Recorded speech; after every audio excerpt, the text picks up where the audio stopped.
47 rumah di Kecamatan Hamparan Rawang, Kabupaten Kerinci rusak akibat angin kencang.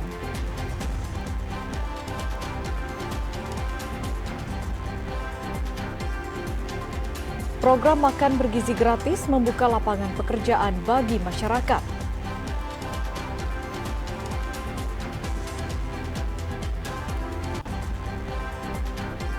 Warga Kenali Asam Kota Jambi tolak status zona merah.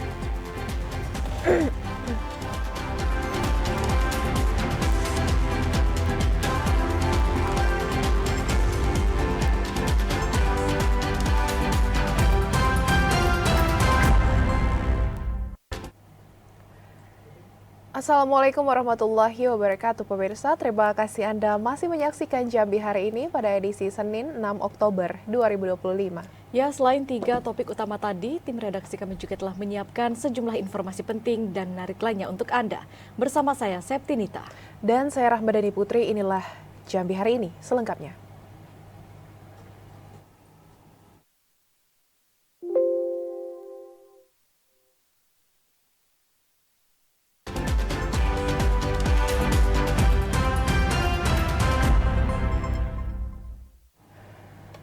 Mengawal informasi hari ini pemirsa, hujan lebat disertai angin kencang yang melanda Kecamatan Hamparan Rawang menyebabkan 47 rumah warga mengalami kerusakan.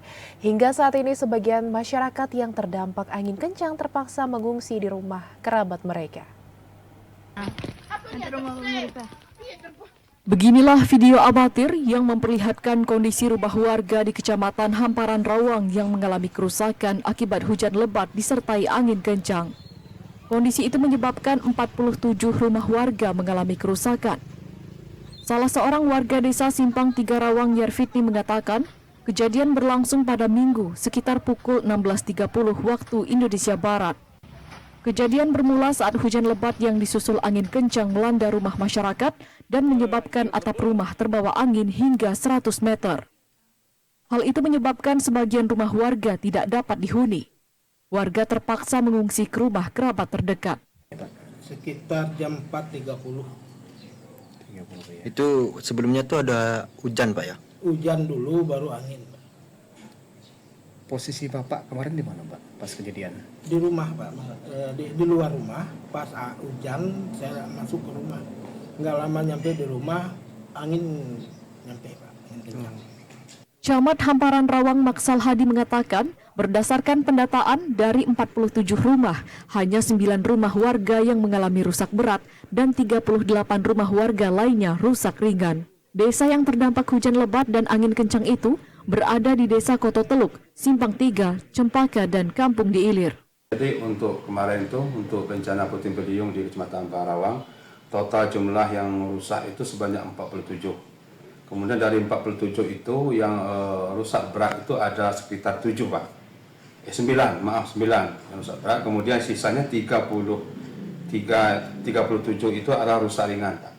Warga terpaksa melakukan perbaikan rumah secara swadaya dan berharap ada perhatian dari pemerintah daerah untuk peduli dan membantu perbaikan rumah warga yang terdampak. Fahlan Diandra, TVRI Jambi melaporkan. Kebakaran hebat melanda rumah warga Desa Pendung Hilir, Kecamatan Air Hangat, Kabupaten Kerinci. Api dengan cepat menghanguskan 3 rumah warga dan menyebabkan kerugian hingga mencapai ratusan juta rupiah. 3 unit rumah milik warga di Desa Pendung Hilir terbakar. Kebakaran terjadi di rumah milik Darussamin Marlianto dan Kaidir. Dari 3 unit rumah tersebut, 2 rumah diantaranya hangus terbakar dan 1 rumah lainnya rusak di bagian dapur. Meski kerugian ditaksir mencapai ratusan juta rupiah, namun beruntung tidak ada korban jiwa dalam peristiwa ini. Pemilik rumah langsung dievakuasi ke tempat yang lebih aman.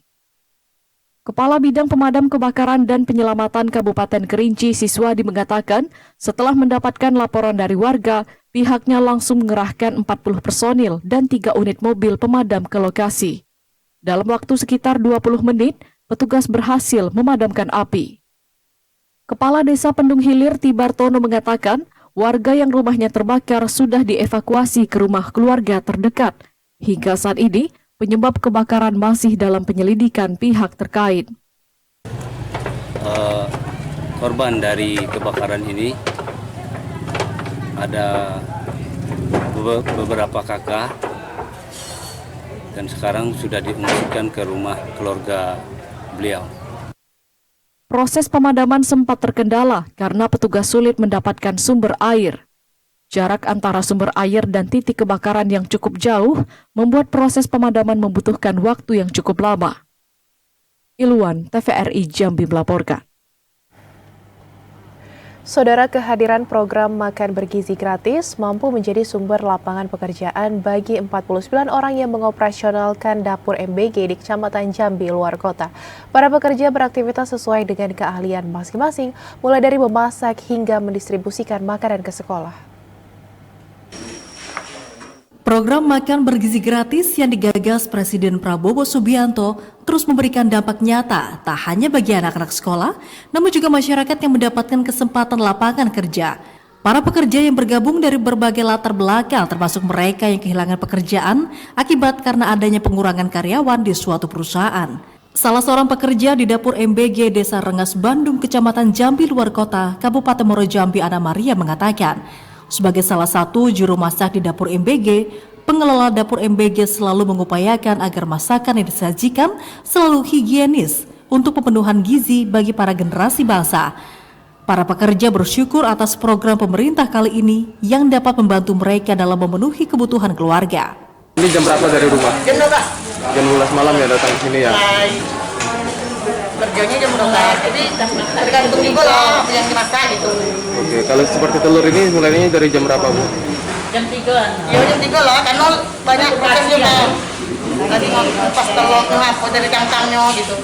Di dapur MBG Desa Rengas Bandung terdapat 49 orang pekerja. Kepala SPPG Desa Rengas Bandung, Fajar Rahmat Hidayat mengatakan, dalam operasionalnya mereka diberikan tugas masing-masing sesuai dengan keahlian. Dari 47 sesuai juknis karena kita melihat kita sangat membutuhkan SDM, makanya kita tambahkan 2 jadi 49. Untuk saat sekarang alhamdulillah kita sudah melakukan distribusi ke 27 sekolah dari tingkat PAUD, TK, SD, MI, SMP dan SMA. Seluruh aktivitas di dapur menerapkan standar kebersihan dan juga keamanan yang ketat bagi para pekerja. Seluruhnya wajib menggunakan alat pelindung seperti penutup kepala, masker, dan sarung tangan untuk bisa menjaga kualitas makanan yang telah disajikan. Azam Afnan, TVRI Jambi, melaporkan. Program makan bergizi gratis di Kota Jambi disambut antusias oleh siswa dan pihak sekolah. Siswa dan pihak sekolah menyarankan agar menu MBG yang disajikan selalu bervariasi. Sekolah Dasar Negeri 92 Kota Jambi menjadi salah satu sekolah yang menerima manfaat program makan bergizi gratis. Program ini sangat disambut antusias oleh seluruh siswa dan pihak sekolah. Kepala Sekolah SD Negeri 92 Kota Jambi, Zilbaiti mengatakan, menu sehat dan bergizi setiap hari disajikan oleh pihak pengelola dapur dan Satuan Pelayanan Pemenuhan Gizi SPPG. Namun, agar siswa tidak merasa bosan dan tetap semangat menyantap menu MBG, pihak sekolah menyarankan agar pengelola dapur SPPG menyajikan menu bervariasi setiap harinya. Program makan bergizi gratis merupakan salah satu program prioritas Presiden Prabowo Subianto. Program ini bertujuan menurunkan angka stunting dan mewujudkan generasi emas Indonesia tahun 2045. Joko, TVRI Jambi melaporkan. Saudara, pada awal Oktober 2025, 6 titik panas terdeteksi di beberapa kecamatan rawan karhutla. BPBD Kabupaten Sarolangun terus melakukan pengecekan langsung atau ground check ke sejumlah titik panas yang terpantau dari aplikasi Sipogi dan website Wisata Api.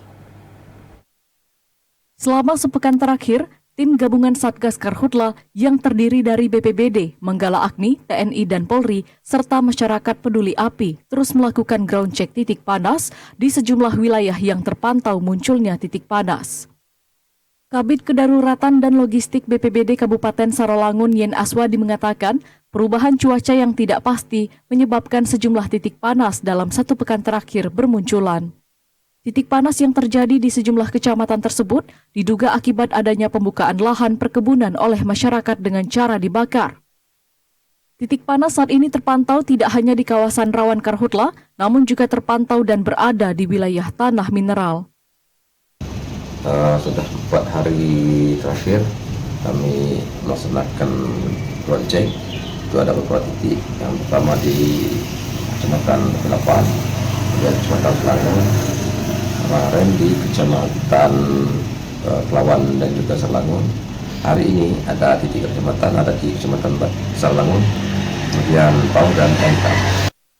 Selain melaksanakan upaya pemadaman, tim gabungan juga terus memberikan imbauan kepada masyarakat untuk tidak membuka hutan dan lahan dengan cara dibakar dan selalu berkoordinasi dengan meningkatkan patroli antisipasi karhutla. Edi Kusnadi, TVRI Jambi melaporkan. Gubernur Jambi Al-Haris meminta penegak hukum tindak tegas pelaku pertambangan tanpa izin atau peti. Informasi selengkapnya akan kami hadirkan sesaat lagi, tetaplah di Jambi hari ini.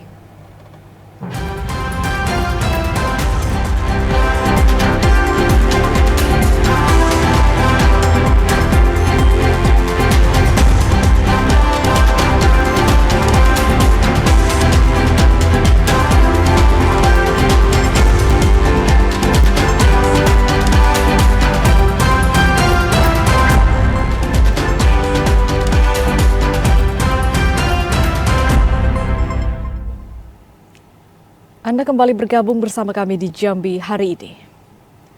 Persoalan zona merah masih membuat warga di Kenali Asam Kota Jambi resah. Menolak status zona merah, warga memasang spanduk penolakan di wilayah lingkungannya. Beberapa spanduk penolakan zona merah terpampang di beberapa sudut di Kecamatan Kota Baru. Salah satunya di Simpang Kantor BPK, Kelurahan Sukakarya dan Simpang 4 Kenali Asam. Spanduk penolakan tersebut dibuat warga yang mengatasnamakan Forum Masyarakat Menolak Zona Merah. Salah seorang warga yang rumahnya terdampak, Suprayitno, mengatakan rumah yang ditempatinya sejak 74 tahun lalu ini memiliki legalitas yang jelas. Bahkan menurutnya sertifikat lamanya merupakan wilayah Kabupaten Batanghari sebelum akhirnya dialihkan ke Kota Jambi. Suprayitno dan warga yang rumahnya masuk zona merah mempertanyakan legalitas Pertamina mengklaim tanah mereka. Sejak tahun 1968, Pertamina hingga kini tidak pernah menyosialisasikan aset kepada warga. Dari Pertamina yang terimbas adalah 5 kelurahan sebagaimana yang disebutkan tadi, maka tentunya kami yang sudah tinggal lama di sini akan bereaksi. Reaksi pertama adalah memasang spanduk supaya Pertamina itu tahu bahwa masyarakat itu menolak zona merah. Suprayitno berharap pemerintah daerah segera menyelesaikan persoalan zona merah agar tidak membuat masyarakat resah dan rugi. Joko, TVRI Jambi melaporkan. Saudara Gubernur Al-Haris menanggapi adanya penambangan emas ilegal di Desa Sekancing yang merupakan kampung halamannya. Al-Haris minta penegak hukum tindak pelaku peti. Pertambangan emas tanpa izin alias peti di Desa Sekancing, Kecamatan Tiang Pumpung, Kabupaten Merangin, turut mendapatkan sorotan dari Gubernur Jambi Al-Haris. Al-Haris mengatakan dirinya sudah meminta penegak hukum agar mengecek lokasi peti di Desa Sekancing. Bila terbukti terlibat, Kepala Desa Sekancing harus ditindak secara hukum. Al-Haris sudah berpesan kepada seluruh pihak agar tidak menghalangi petugas kepolisian saat melakukan penindakan di lokasi peti. Saya baru cek kemarin, dapat info dari masyarakat, ya kan infonya ada keterlibatan kepala desa. Nah, saya sudah sampaikan agar pihak keamanan segera melihat itu gitu, ya kan. Bicara peti, ya saya sejak awal sudah tahu bahwa kita jangan halang-halangi ya petugas. Kemudian jangan ada backing yang bermain di situ, ya. Nah, saya berharap nanti segera pihak Polres Merangin untuk ke lapangan.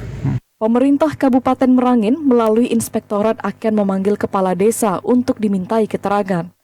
Seluruh kepala desa saat ini sudah mendapatkan peringatan agar tidak terlibat dalam peti. Desa Sekancing, Kecamatan Tiang Pumpung sudah masuk dalam wilayah pertambangan rakyat WPR sesuai surat keputusan dari Kementerian ESDM. Aktivitas penambangan emas di WPR hanya boleh dilakukan oleh masyarakat setempat serta tidak menggunakan zat merkuri yang membahayakan kesehatan. M. Sobar, TVRI Jambi melaporkan. Beroperasinya kendaraan truk over dimensi berdampak langsung terhadap usia jalan nasional di Provinsi Jambi. Akibatnya umur jalan semakin pendek dan memicu kerusakan infrastruktur jalan. Kepala Balai Pelaksana Jalan Nasional Provinsi Jambi, Dedi Haryadi mengatakan, salah satu penyebab kerusakan jalan nasional di Provinsi Jambi diakibatkan aktivitas truk odol atau kendaraan dengan dimensi dan muatan berlebih. Akibat beban berlebih, umur jalan yang semestinya dapat bertahan hingga 10 tahun menurun drastis, hanya bertahan sekitar 3 tahun saja. Kerusakan ini secara langsung meningkatkan beban anggaran perawatan dan perbaikan jalan, karena pemerintah harus mengeluarkan dana tambahan untuk pemeliharaan infrastruktur. Untuk mengatasi hal tersebut, pemerintah bersama aparat penegak hukum akan terus melakukan pengawasan dan penindakan terhadap kendaraan yang nekat beroperasi melebihi batas dimensi dan muatan saat melintas di jalan nasional di Provinsi Jambi. Ya, untuk jalan rusak sebenarnya gini Pak, dari kemantapan jalan kita Pak, jalan nasional kita kemantapannya sekarang itu 92,01% Pak ya. Jadi kemantapan masih ada sekitar 8%, sekitar 8% lagi lah jalan yang tidak mantap Pak. Larangan truk odol diharapkan dapat menjaga kondisi infrastruktur jalan tetap baik dan dapat meminimalisasi tingkat risiko kecelakaan lalu lintas. Ashar, TVRI Jambi melaporkan. Saudara, 455 masyarakat yang masuk ke dalam kategori ODGJ telah memanfaatkan layanan kesehatan jiwa di Puskesmas Kumun. Para masyarakat yang ingin melakukan pemeriksaan kesehatan jiwa dianjurkan untuk memiliki kepesertaan BPJS Kesehatan. Pelayanan kesehatan jiwa di Puskesmas Kumun, Kota Sungai Penuh pada saat ini telah memiliki pasien sebanyak 455 orang. Dari angka tersebut, 297 masyarakat diantaranya berdomisili di Kota Sungai Penuh dan 158 masyarakat lainnya berdomisili di Kabupaten Kerinci. Kepala Puskesmas Kumun Eko Purnaputra mengatakan, bagi masyarakat yang ingin melakukan pemeriksaan kesehatan jiwa, dianjurkan untuk bisa memiliki kepesertaan BPJS karena pelayanan kesehatan jiwa tersebut bersifat berlanjut sampai pasien tersebut benar-benar dinyatakan sehat dari penyakit gangguan jiwa. Untuk diagnosa awal, masyarakat yang memiliki gangguan jiwa tidak dapat dilakukan di Puskesmas Kumun dan harus dilakukan di Rumah Sakit Majen Haji Talib Kota Sungai Penuh atau di Rumah Sakit Umum Jambi. Setelah adanya diagnosa awal dari dokter, Puskesmas Kumun barulah dapat melakukan pelayanan kesehatan bagi para masyarakat yang memiliki gangguan jiwa. Pasien dengan domisili di Kota Sungai Penuh itu jumlahnya 297. 68 diantaranya itu merupakan pasien yang berada di wilayah kerja Kecamatan Kumun Debai. Dari 297, 68 diantaranya pasien yang berdomisili di wilayah kerja, dalam artian di 9 desa yang ada di Kecamatan Kumun Debai. Pelayanan kesehatan jiwa di Puskesmas Kumun tidak memiliki dokter spesialis jiwa, hanya saja dilayani oleh para tenaga kesehatan yang telah menempuh pendidikan di bidang kesehatan jiwa. Fahlan Diandra, TVRI Jambi, melaporkan. Saudara, harga sejumlah kebutuhan pokok di pasar tradisional Sarolangun stabil dan cenderung turun. Informasi selengkapnya akan kami hadirkan usai jeda sesaat lagi.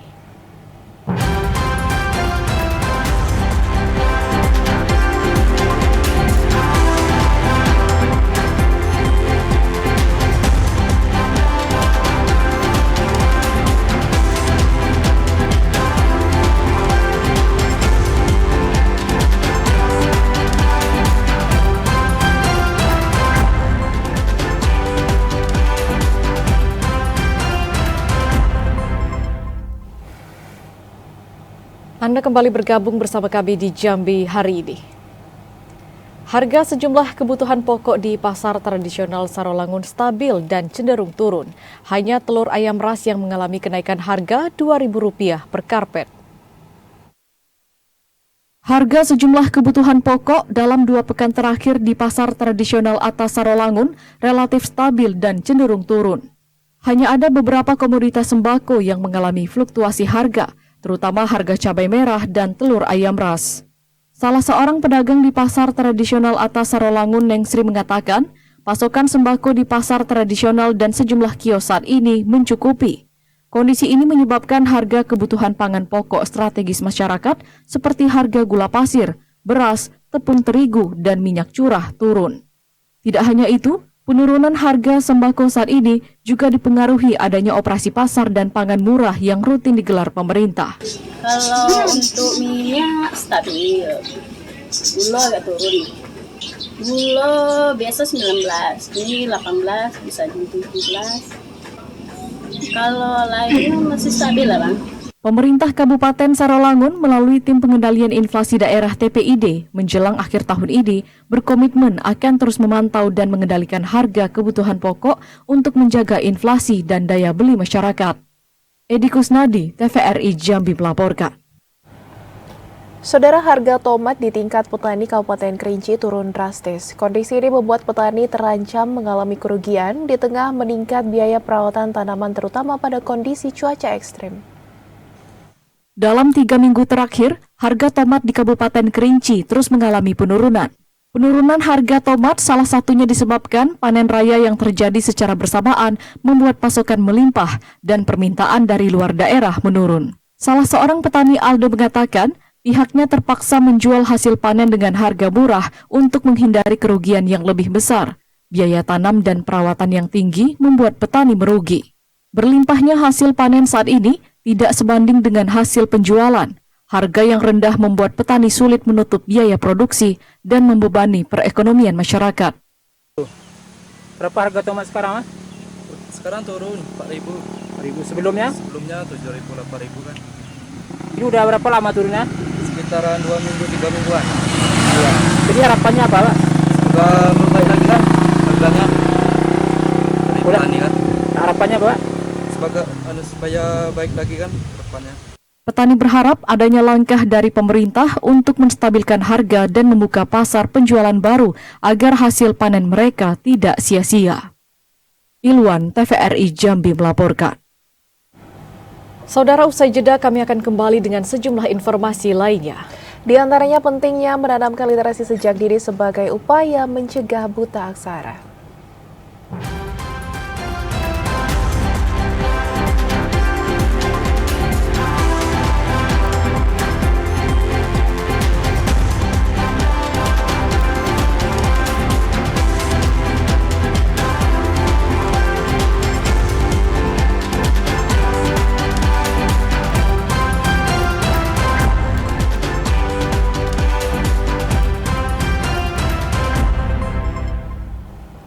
Terima kasih Anda masih bersama kami di Jambi hari ini. Untuk menciptakan kondisi Provinsi Jambi yang aman, damai, dan kondusif, sejumlah tokoh agama Islam di Provinsi Jambi menggelar doa bersama. Doa bersama ini juga dalam rangka memperingati Maulid Nabi Muhammad SAW. Beginilah suasana doa bersama sejumlah tokoh agama Islam yang digelar Ikatan Cendekiawan Muslim Indonesia ICMI Provinsi Jambi.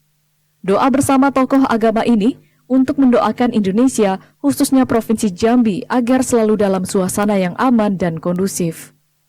Doa bersama yang digelar bersamaan dengan Maulid Nabi Muhammad SAW ini mengusung tema meneladani akhlak Rasulullah untuk membangun umat beradab. Kegiatan ini diinisiatori oleh ICMI dan ormas Islam lainnya, seperti Ikatan Persaudaraan Imam Masjid IPIM, Lembaga Adat Melayu, Majelis Ulama Indonesia MUI. Ketua LAM Provinsi Jambi Hasan Basri Agus mengatakan, kegiatan keagamaan ini penting dilakukan untuk menumbuhkan rasa cinta kepada baginda Nabi Muhammad SAW dan tali persaudaraan sesama umat Muslim. Selain itu, kegiatan ini juga diharapkan dapat menciptakan Provinsi Jambi yang aman dan kondusif. Ini sangat penting dalam rangka membina umat.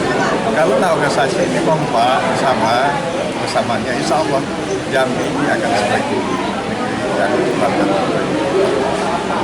itulah cita-cita kami yang tertuai, kami yang memimpin organisasi Islam dan Maulid Nabi ini diisi tausiah penceramah Ustadz Ramli Abdullah. Dalam tausiahnya, Ustadz Ramli Abdullah mengatakan akhlak Rasulullah SAW harus diterapkan dalam kehidupan bermasyarakat agar terciptanya keamanan dan kedamaian.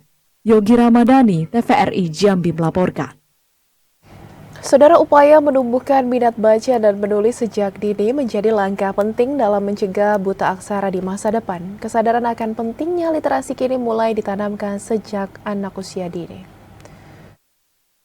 Berbagai metode pembelajaran kreatif mulai diterapkan untuk menumbuhkan minat baca dan tulis pada anak-anak pada taman kanak-kanak. Melalui kegiatan mendongeng, membaca bersama, hingga bermain huruf dan kata, anak-anak diajak mengenal literasi dengan cara yang menyenangkan. Metode belajar sambil bermain seperti ini tidak hanya menumbuhkan minat baca, tetapi juga mengasah daya imajinasi dan rasa ingin tahu mereka.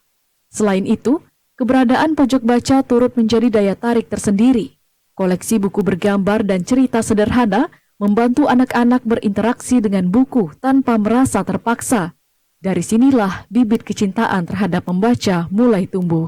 Kami di TK Pertinggi 2 punya ruangan khusus yaitu pojok baca, di mana anak pada jadwal hari tertentu mereka akan belajar di pojok baca, belajar sambil bermain.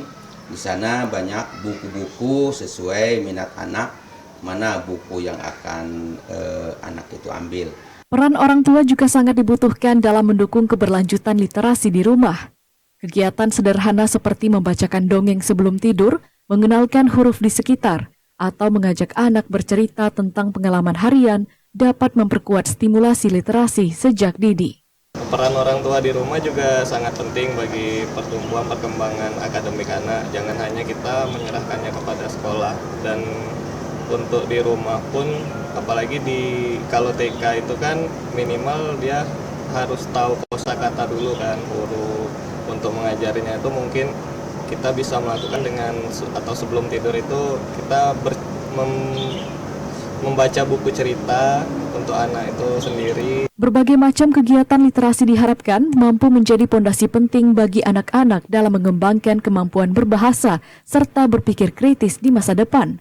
Dengan kolaborasi antara guru dan orang tua, diharapkan tidak ada lagi anak usia dini yang tertinggal dalam kemampuan literasi. Membangun kebiasaan membaca sejak kecil menjadi langkah penting dalam mencegah buta aksara di masa depan. Cynthia, Aryo, TVRI Jambi melaporkan. Pemirsa, informasi tadi sekaligus mengakhiri Jambi hari ini. Terima kasih atas perhatian dan kebersamaan Anda. Saya Rahmadani Putri. Dan saya Septinita bersama kerabat kerja yang bertugas undur diri. Wassalamualaikum warahmatullahi wabarakatuh dan sampai jumpa.